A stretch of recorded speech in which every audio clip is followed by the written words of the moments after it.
এই এক মহিলা অবয়াবে কিন্তু তাকে মুমিনা বলেই মনে হচ্ছে এবং সে নিজেও দাবি করে সে কিন্তু একটা কঠিন মুমিনা। বাট ইন্টারেস্টিং ব্যাপার কি জানেন, তার কথাবার্তা শুনে আমি পুরাই টাস্কি খেয়ে গেলাম। সে একজন মুমিনা অথচ ইসলাম মানে না। কীরকম? সে শরিয়া মানে না, সে জানেই না যে শরিয়া হলো ইসলামী আইন, যাহা ইসলাম তাহাই শরিয়া। ইসলামী আইনকে আরবিতে শরিয়া বলে। তো যে নাকি একজন মুসলমান হবে, সে যদি আবার ইসলামী আইন না মানে তাহলে সে কীভাবে মুসলমান হয় বলেন? মানে এত মূর্খতার তো একটা সীমা থাকা উচিত।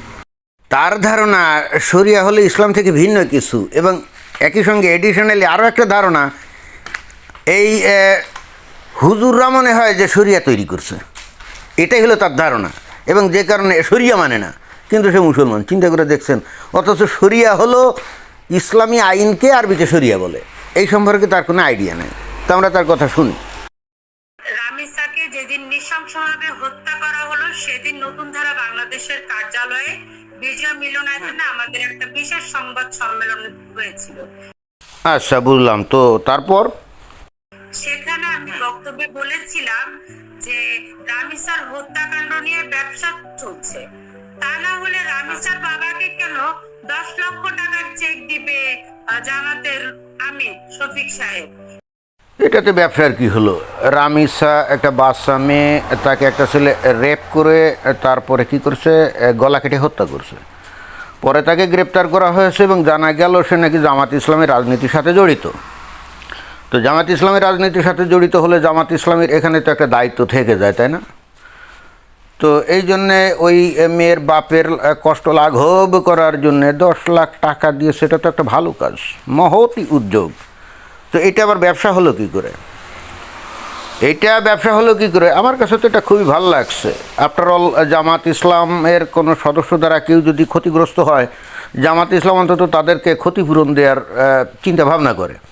এই যে বিএনপি বা আওয়ামী লীগ অথবা এই এখন এনসিপি, এদের দ্বারা কেউ ক্ষতিগ্রস্ত হলে, এদের কোনো সদস্যের দ্বারা ক্ষতিগ্রস্ত হলে এরা কি কোনো দিন ক্ষতিপূরণ দেওয়া তো দূরের কথা, একবার ডেকেও তো জিজ্ঞেস করে না কী করছে নাকি। এবং তার পাশাপাশি এই যে আহমেদুল্লাহ, তিনি বলছেন যদি বাংলাদেশের শরিয়া আইন থাকতো তাহলে নাকি কোনো ধর্ষণই হতো না। আহমদুল্লাহর কথাও কি ভুল নাকি? বাংলাদেশে যদি শরিয়া বিধান চালু থাকতো, শরিয়া চালু থাকতো, তাহলে ধর্ষণ হতো না। আসলে এখানে কথার একটা মারপ্যাচ আছে। মারপ্যাচটা হলো, ইসলামের পরিভাষায় ধর্ষণ বলে কোনো কিছু নাই, রেপ বলে কোনো কিছু নাই। টোটাল কোরআন, হাদিস, সিরাত, তাফসির যদি আপনারা পড়েন, তাহলে সেখানে টার্ম আছে ব্যভিচারের, নট রেপ মানে ধর্ষণ। এখন ব্যভিচার এবং ধর্ষণ তো এক জিনিস না। ব্যভিচার মানে কি? যদি দুজন মানে বিবাহ বহির্ভূত সম্পর্কে নারী পুরুষ মিলিত হয়ে তারা যৌন কাজ করে, ওটাই ব্যভিচার, তাই না? বা আরও এটাকে ইলাবোরেশন করে আরও বড় ব্যাখ্যা দেওয়া যেতে পারে, এটা হলো ব্যভিচার। কিন্তু রেপ মানে তো ব্যভিচার না। রেপ মানে হলো একটা মেয়েকে কি করা হয়, তার ইচ্ছার বিরুদ্ধে জোর করে তার সাথে যৌন সঙ্গম করা হয়, যেটা নাকি আমরা বলি ধর্ষণ বা রেপ। এখন ইন্টারেস্টিং ব্যাপার হলো, এই কোরআন হাদিসে অর্থাৎ শরিয়ার মধ্যে এই ধর্ষণ টার্মটাই নাই। অতএব কেউ যদি ধর্ষিতা হতো, সেটা তো ইসলাম অনুযায়ী সেটাকে তো বিচার করা যেত না। তবে হ্যাঁ, অনেক ক্ষেত্রে এই ধরনের ধর্ষণকে ব্যভিচার হিসেবে গণ্য করে বিচার করা যায়। সেটা কীরকম? সেটা হলো যে ধর্ষণ যে করছে 4 জন সাক্ষী থাকতে হবে। অর্থাৎ নারীকে যদি ধর্ষণ করে, তাহলে সে যদি বিচার প্রার্থনা করে, তাহলে তাকেই কিন্তু 4 জন সাক্ষী হাজির করাতে হবে, এবং সেই সাক্ষী হবে পুরুষ, নট নারী। তো কেউ কখনো কোথাও ধর্ষণ করলে কি 4 জন সাক্ষী সেখানে হাজির থাকে নাকি? অর্থাৎ অন্য কথা, ইসলামী টার্মে রেপ করলে তার কোনো আসলে বিচার হয় না, হওয়া সম্ভব না। এই জন্যে আপনারা দেখবেন এ পর্যন্ত পৃথিবীর যত দেশে শরিয়া বিধান চালু আছে, মানে শরিয়া চালু আছে, ইসলামী বিধান, যেমন এই যে সৌদি আরব অথবা মনে করেন আফগানিস্তান, এই সমস্ত দেশে কোথাও ধর্ষণের কোনো বিচার টিচার হয় না। এই যে বাংলাদেশ থেকে যাওয়া হাজার হাজার নারী এই যে সৌদি আরবে কাজ করতে যায়, তাই না, গৃহ পরিচারিকা হিসাবে, তো সৌদি আরবের লোকজন তো তাদের বাপ বেটা মিলে রেপ করে একেবারে পুরা মানে ইয়ে করে ছেড়ে দেয়, তাই না? ছোবড়া করে ছেড়ে দেয়। তারপরে অনেক ক্ষেত্রে গর্ভবতী করে তারপরে বাংলাদেশে ফেরত পাঠায়। আজ পর্যন্ত শুনছেন সৌদি আরবে কোনো দিন কোনো নারীকে রেপ করার জন্য কেস কারবার হয়েছে এবং বিচার আচার হয়েছে? আমরা শুনি নাই। তো সেই দিক দিয়ে হিসাব করলে আহমদুল্লাহ তো খারাপ কথা বলে নাই, কারণ ইসলামে তো রেপ বলে মানে ধর্ষণ বলেই তো কোনো টার্ম নাই। তো যে টার্ম ইসলামেই নাই সেটা শরিয়া চালু থাকলে সেটা তো হতো না, তাই না? মানে আসলে স্বীকার করা হতো না, একটাকে ধর্ষণ হিসাবে স্বীকার করা হতো না। আর যদি তাকে ব্যভিচার হিসাবে গণ্য করে বিচারের কাঠগড়ায় যেতে হতো তাহলে তো 4 জন তো সাক্ষী থাকতো না। তো যে যে সকল হুজুর, মাদ্রাসার শিক্ষক, মসজিদের ইমাম ধর্ষণ করছে, মসজিদের হুজরার ভিতরে মেয়েদেরকে নিয়ে সহবাস করছে, তারা কি শরিয়া আইন সম্পর্কে জানে না? হ্যাঁ, তারা অবশ্যই শরিয়া সম্পর্কে জানে, কিন্তু তারা তো এটাও জানে যে শরিয়াতে অর্থাৎ ইসলামী আইনে ধর্ষণ বলে কোনো টার্ম নাই। তো যেখানে ধর্ষণ বলে কোনো টার্ম নাই, যার অস্তিত্ব নাই, যাকে স্বীকার করা হয় না ইসলামে, তো সেই কাজের জন্য তারা শাস্তি পাবে কেন? এবং হুজুররা এটা ভালো করে জানে বলেই তো বস্তুত তারা এই কাজগুলো করে।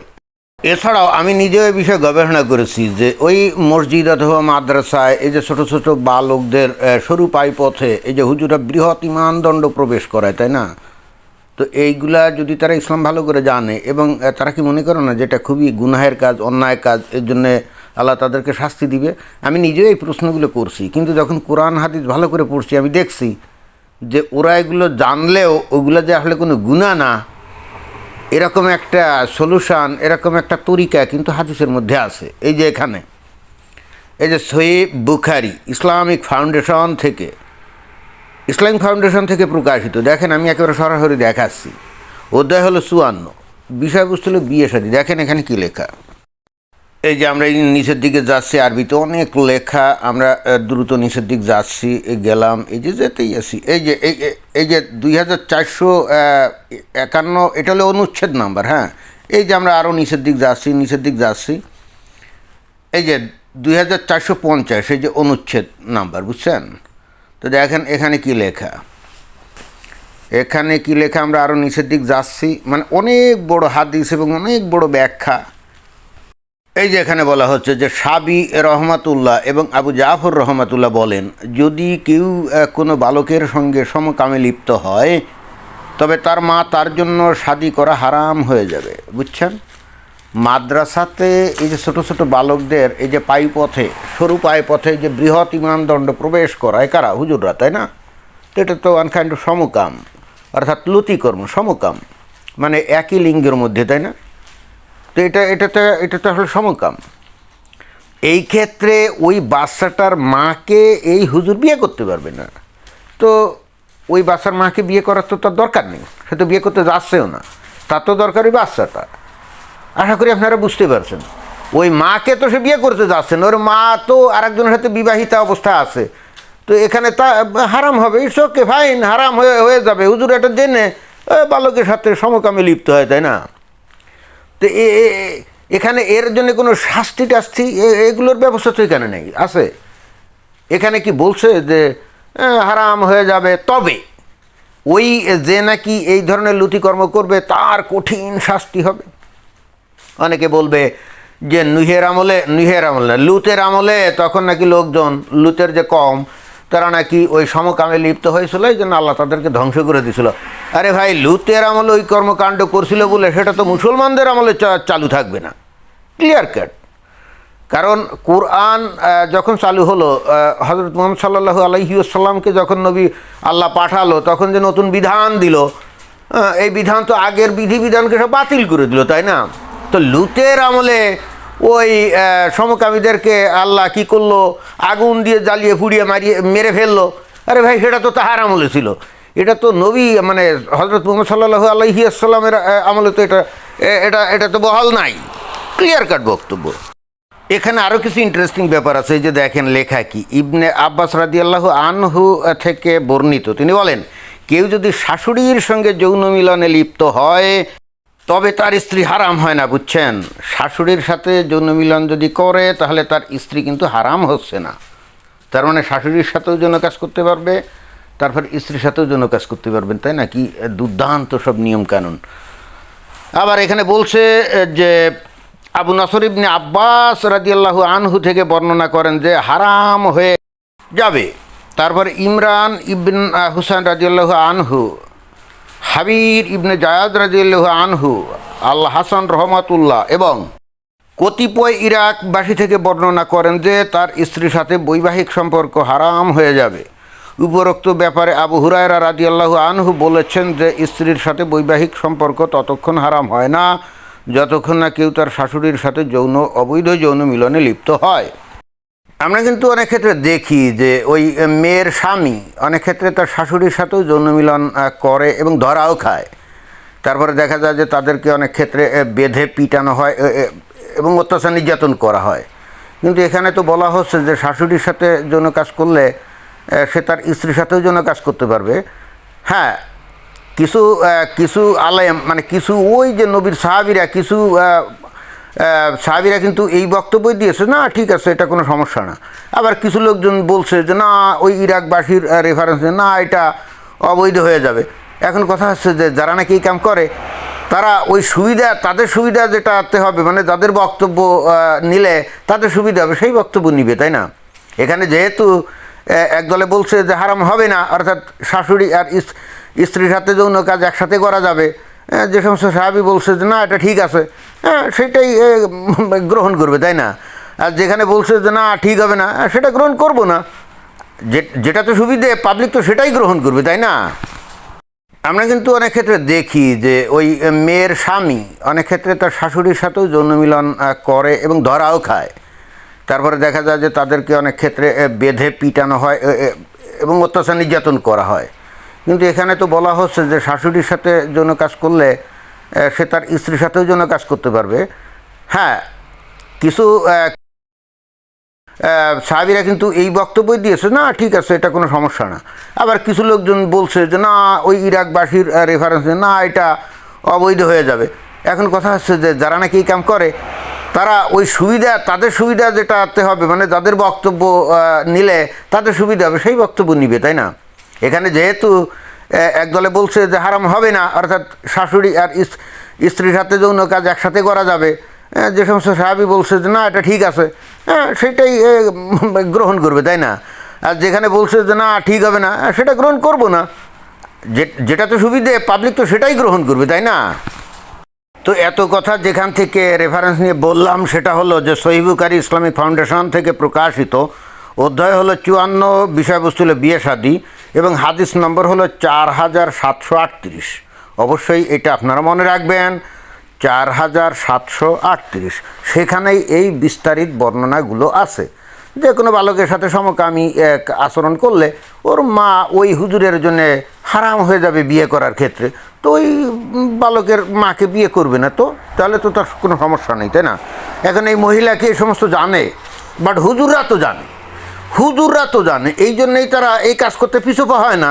ক্লিয়ার কাট বক্তব্য, তা না হলে বাংলাদেশে মহামারীর মতোই কর্মকাণ্ড হয় কি করে বলেন? এর যুক্তিটা কি? আর আমাদের প্রতিবেশী দেশ আফগানিস্তানে, সেখানে তো শরিয়া বলবৎ আছে। শরিয়া আইনে সেখানে কি আছে যে স্ত্রীকে মারতে মারতে মারতে মারতে শরীরের হাড্ডি না ভাঙা পর্যন্ত স্বামীরা নাকি মারতে পারবে। স্ত্রীদেরকে যে মারতে পারবে সেটা তো আল্লাহরই বিধান, আপনি নিজে মুমিনা পরিচয় দিচ্ছেন না, তো আপনি আল্লাহর বিধান মানবেন না? এই যে কোরআনের সূরা নিসার এই যে 34 নম্বর আয়াতে কি বলছে? পুরুষগণ নারীদের উপর কর্তৃত্বশীল এ কারণে যে আল্লাহ তাদের একে অন্যের উপরে মর্যাদা প্রদান করেছেন, আর এই জন্য যে পুরুষেরা স্বীয় ধন সম্পদ হতে ব্যয় করে, ফলে পুণ্যবান স্ত্রীরা আল্লাহ ও স্বামীর প্রতি আনুগত্য করে এবং পুরুষের অনুপস্থিতিতে তারা তা সংরক্ষণ করে যা আল্লাহ সংরক্ষণ করতে আদেশ দিয়েছেন। যদি তাদের মধ্যে অবাধ্যতার সম্ভাবনা দেখিতে পাও তাদেরকে সদুপদেশ দাও, তাদের সাথে শয্যা বন্ধ করো এবং তাদেরকে প্রহার করো। ক্লিয়ার কাট বক্তব্য।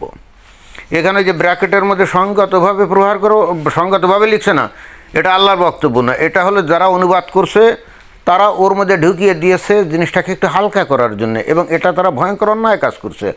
আল্লাহর কথার মধ্যে তো তারা নিজেদের কথা ঢুকাতে পারে না, কি পারে? অর্থাৎ এই কাজ করে তারা কিন্তু জাহান্নামের রাস্তা পরিষ্কার করছে, যেখানে আল্লাহ ডাইরেক্টলি বলছে যে তাদেরকে প্রহার করো, আর সেখানে বাংলাদেশের কোরআন অনুবাদকারীরা ওর মধ্যে নিজেদের বক্তব্য ঢুকাতে সঙ্গতভাবে, তাহলে এটা কি আল্লাহর সাথে পাল্লা দেওয়া হলো না? তো মুমিনা নারী, আপনি কি কোরআন হাদিস এগুলো জানেন? আর নারীদেরকে কিভাবে পিটাতে হবে এটা হাদিসে অনেক রেফারেন্স আছে। আমি সময় সংক্ষেপের জন্য আমি আর সেই রেফারেন্সগুলো দেখালাম না। বাট নারীদেরকে পিটানো যায় যদি তারা অবাধ্য হয়, এবং এবং আসলে পিটাপিটির বিষয় কখন আসে? নারী যখন কথাটা শোনে না তখনই তো, আদারওয়াইজ খামোখা তো আর পিটানো যাবে না। তো তাদেরকে যে পিটান এন প্রহার করো, তো প্রহার করো মানে কি? যত ইচ্ছে করি, যেভাবে ইচ্ছে করি, আসতেও পিটাতে পারে, জোরেও পিটাতে পারে। এটা আসলে স্বামীর উপরে নির্ভর করে, ঈশ্বরের উপরে নির্ভর করে, তাই না? তো আপনি ইসলাম না জেনে এত ভয়ঙ্কর ধার্মিক, এটা তো একটা বিশাল সমস্যা। এবং এটাও তো বাংলাদেশে এই এই ইসলাম সম্পর্কে এই যে অজ্ঞতা, এটাও কিন্তু বাংলাদেশে একটা মহামারীর আকার ধারণ করছে, যে ইসলাম সম্পর্কে ন্যূনতম কোনো আইডিয়া না রেখে এরা ভয়ঙ্কর ধার্মিক এবং ধর্মান্ধ। তারপর সেখানে ছোট ছোট বাচ্চাদেরকে বিক্রি করে দেয় মানুষ খাবারের আশায়। তারপর সেখানে একটা আইন করেছে 5-6 বছরের মেয়েদেরকে বাল্য বিবাহ দেয়া জায়েজ করে দিয়েছে। তো ইসলামে বাল্য বিবাহ বা শিশু বিবাহ তো জায়েজ। খোদ নবী হযরত মুহাম্মদ সাল্লাল্লাহু আলাইহি ওয়াসাল্লাম 52 বছর বয়সে 6 বছরের ওই যে শিশু আয়েশা তাকে বিয়ে করছিলেন না? তো নবী যে কাজটা করবে সেটা তো মুমিন মুসলমানরা করতেই পারে। তা আপনি এর বিরুদ্ধে কথা বলছেন, মানে আপনি তো ইসলামের বিরুদ্ধে আচরণ করছেন। তখন আমি বক্তব্যে প্রসঙ্গগতভাবে বলেছিলাম যে আফগানিস্তানের যে শরিয়া আইন, যেখানে নারীদের কোনো মূল্য নেই, আর ইসলাম বলতে শুধু বিয়েকেই বোঝায়, তাহলে সেই আইন আমরা চাই না। সেই আইনের মুখে থুতু দেই। যেই এবার দেখলেন কেন আমি বলছিলাম যে এই মহিলা ইসলাম সম্পর্কে না জেনে, অর্থাৎ এ মনে করে যে শরিয়া বোধহয় ইসলামের থেকে বাইরের কোনো জিনিস, যেটা নাকি হুজুরা চালু করছে। এতক্ষণ আমি কিন্তু কোরআন এবং হাদিস থেকে দেখালাম যে আসলে বিষয়টা কি। এখানে যতগুলো ঘটনা সে বললো, এগুলোই যদি শরিয়া হয় তাহলে তার মুখে থুতু মারে, এই কথা বলছে না? সে চিন্তা করে দেখছেন? অথচ আমি কোরআন হাদিস থেকে দেখালাম যে এইগুলাই আসলে ইসলামী আইন, এইগুলাই আল্লাহ এবং নবীর আইন, এবং এগুলাকেই শরিয়া বলে। এখন এই মহিলা কি করতে চাইলো আপনি দেখলেন তো, থুতু মারতে চাইলো, তাই না? চিন্তা করে দেখছেন কি ভয়ঙ্কর অন্যায় কাজ করছে। এখনও যে তাকে মুরতাদ হিসাবে ঘোষণা করে তার কল্লা ফেলে দেয় না এই হুজুররা, এটাই তো বেশি, তাই না? আর ইসলামের অবমাননা যেখানে হবে, কেউ যদি নিজের ব্যক্তিগত ধ্যান ধারণাকে ইসলাম বলে চালানোর চেষ্টা করে এবং ইসলামের অপব্যাখ্যা দেওয়ার মানে অপচেষ্টা করে, আমি তো ভাই চুপ করে থাকতে পারি না, সেখানে আমাকে কথা বলতেই হয়। এবং যে কারণে এই ভিডিওর অবতারণা। বাংলাদেশের মানুষের সবচেয়ে ভয়ঙ্কর যে সমস্যা বর্তমানে চলছে সেটা কি জানেন? যেটা নাকি মহামারীর আকার ধারণ করছে, সেটা হলো ইসলাম সম্পর্কে ন্যূনতম কোনো আইডিয়া না রেখে এরা ভয়ঙ্কর ধর্মান্ধ, একেবারে ভয়ঙ্কর ধর্মান্ধ। এইটা যে একটা জাতিকে কত পিছনে নিয়ে যাচ্ছে এবং জাতিকে কিভাবে ধ্বংস করছে, এটার এখনও টের পাচ্ছে না, তবে পাবে, অচিরাত পাবে। তো এটাই ছিল বক্তব্য। ধন্যবাদ।